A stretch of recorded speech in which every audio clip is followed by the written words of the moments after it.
And 1 out of 100, sometimes more, are going to go crazy. And they're going to go crazy on top of the UT Tower. They're going to go crazy in your house. And when it happens, they're going to demonize 99% of the veterans that aren't like that. But the system knows that by overworking the troops, putting them in immoral combat, they know, back to World War I, that they're going to get these type of mass murder events. And then they're going to use it to take the rights of all veterans across the board and make you, quote, the #1 enemy of Homeland Security, the #1 threat, which, of course, you're not. But in it is the kernel of truth that they will end up using.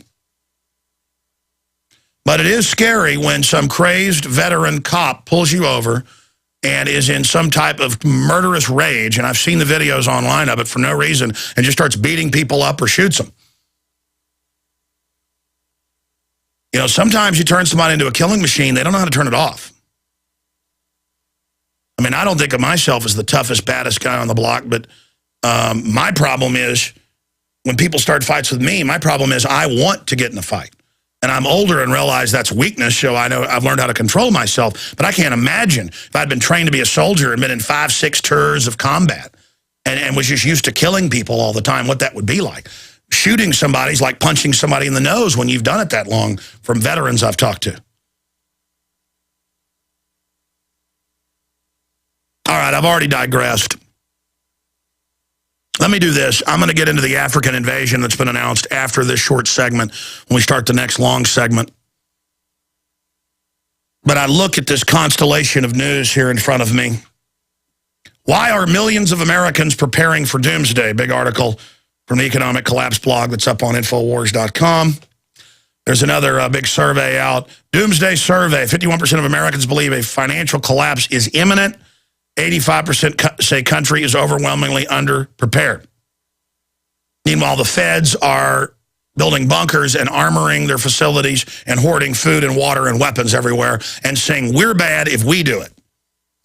They're running around like an anthill that's been disturbed, getting ready for something. And I've looked at the math. It is a mathematical certainty on the course that we're on by design. We are going to continue to slide incrementally into a deeper and deeper depression. And all the numbers are out there. 60 Minutes, even a year and a half ago, had a piece admitting we were in a depression and unemployment was 22% and 33% in California. It's much worse than that now. Inflation's over 10%. It's not 3 or 4% like they say.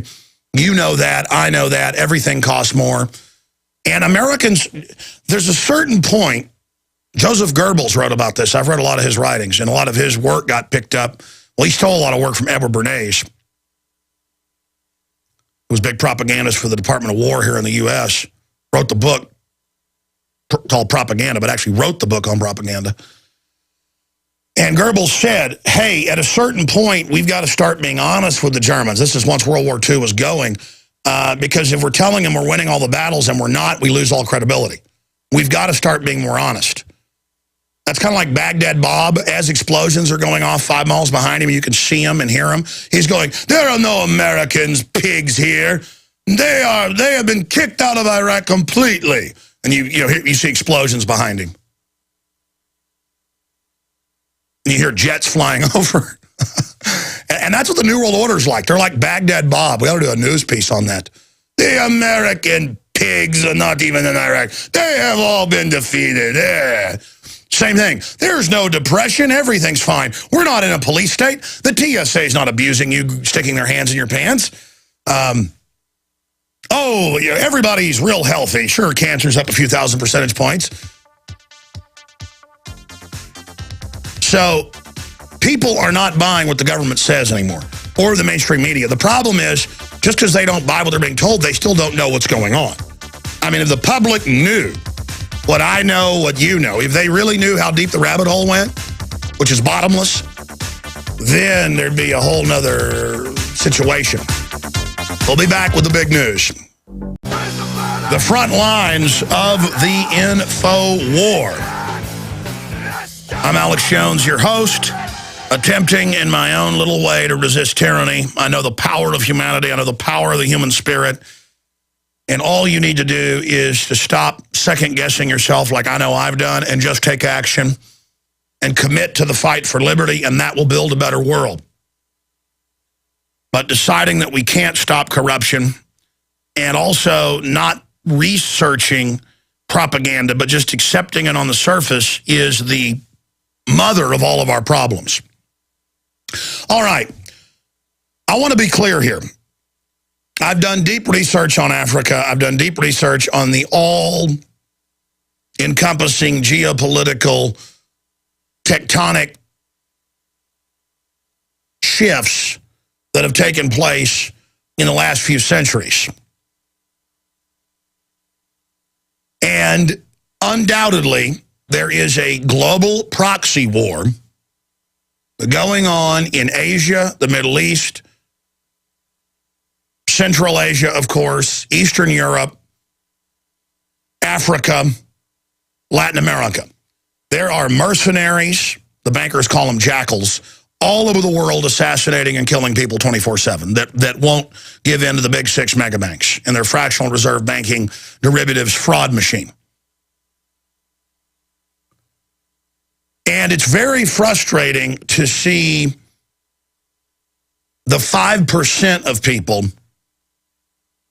and that's about what they were, on the videos I shot over the weekend that have had together over 1 million views on YouTube alone, where I point out that an Africa-wide invasion is ongoing and that massive escalations in it is imminent.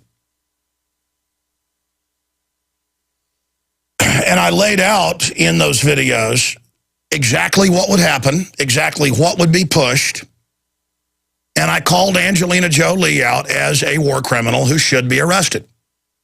The problem is the UN does that war criminal arresting, and they are the biggest war criminals. Of course, the group committing the most murder, the group raping and torturing and killing and lining people up and shooting them and burning down farms and taking property and injecting people with HIV and sterilants and everything else you can imagine and slaughtering tens of thousands in Ivory Coast just months ago openly and blowing up the Capitol building and killing the leaders and using rebels to take over.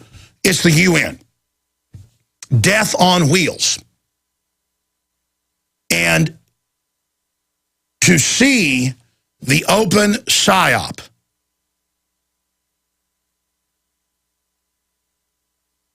to have the knowledge that's not even hidden, and to watch Angelina Jolie, who, and I've got Hollywood sources, she is a total sociopath, and all she cares about is being president of the United States someday or a major functionary in the UN. And endless photo ops with her feeding children. Just a publicity whore of the greatest magnitude. Who promotes, and you can look it up. In fact, guys, just type in Angelina Jolie praises Libyan rebels, and it'll show her with the Al-Qaeda people. And she went to Tunisia to foment invasion and foment the attacks before it even began, and then once it began. And she's fomenting an invasion of Syria, and she's fomenting Iran attack, and she's fomenting giant invasions of Africa, the Congo, not just Uganda. And I know who she is, and I know what she's doing. And then I've got to see the media, oh, she's a wonderful humanitarian. It is so disgusting. See, on the surface, they're telling you, oh my gosh, she loves you, the UN loves you, they want to help feed starving children, when it's the UN's official policy to forcibly reduce population and to create starvation and war and to use, quote, food as a weapon. I can't tell you how many UN food conferences they've said that. How to shut off food, how to starve people, while simultaneously raising money off of trendies and well-meaning idiots and trusting people in the West. Little kids out front shopping malls and at church with their little cans for UNICEF getting money. And buy our clothes and it gives money to UNICEF. I mean, I go in and look at the organic food in our pantry, and a bunch of it's got little, little messages about, oh, this gives money to the UN, this gives money to that group, and then I go look up the group, and it's some horrible front for eugenics. But again, they attach themselves to everything good. You want organic food? Well, part of the money goes to the UN. While they go and pitch GMO forcefully on Latin America, Asia, and Africa and say, if you want your aid money, you've got to not plant your regular crops, you've got to plant this. I remember people thought I was lying about this, so they looked it up. In the aid packages to Iraq after the West destroyed the country and killed over 1 million people conservatively, the British Medical Journal even broke those numbers down. That was just a few years into the war.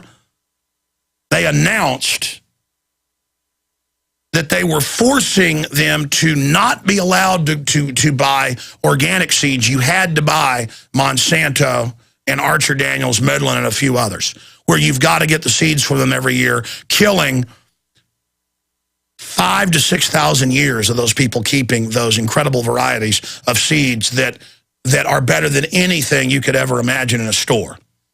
Giant tangerines, giant oranges, giant dates, giant olives.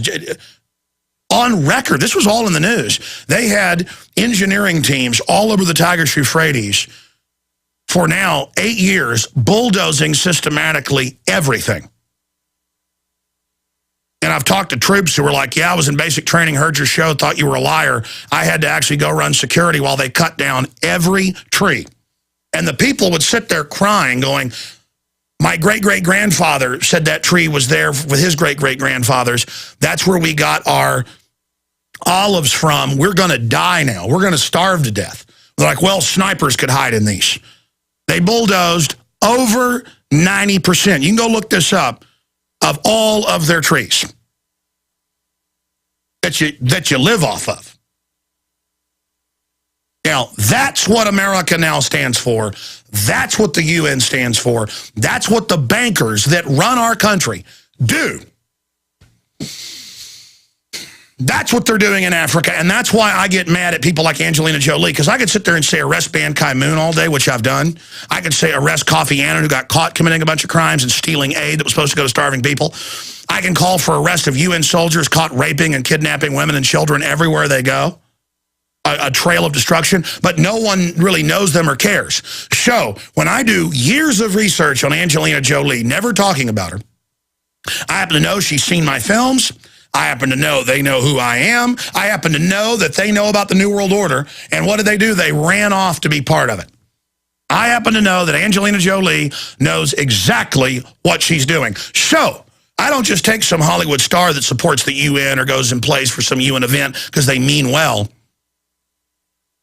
like Sting or something. I don't have proof. He's probably just stupid. And I know folks that know him as well. He really believes it. But somebody like Jolie, where they consciously are globalist, consciously are warmongers, consciously push for all these wars and are part of war propaganda, and wants a top post, already has a high-level envoy post, not just a spokesman post, in refugee matters, and does photo ops constantly. If she's calling for Joseph Kony, a nobody, hadn't been seen in 5.5, 6 years, all the Ugandans are on record going, who is this guy? He's a tiny warlord of dozens in our country alone. I told you. Now, here's the next big issue, and here's the breaking news. I told you, and it wasn't hard. This is what's frustrating. It wasn't hard when I saw the Kony movie last week, and I saw Bill Gates involved and the State Department connections funding it, and I saw in their promo videos them talking to people like they were children. I mean, I have videos of these, like the video, in fact, you guys have it, where the worst one I saw is where they're promoting, have 3,000 screenings, and the guy's hopping around like it's Sesame Street going, hi, everybody, we're going to get the Batman Kony now, talking to college students like they're children, and that's what trendies are like. It's a certain metrosexual, weird male who acts like a 5-year-old. And then always supports pure evil. And they hop around on the screen. We'll find it and play it after the next segment. I sent it to you.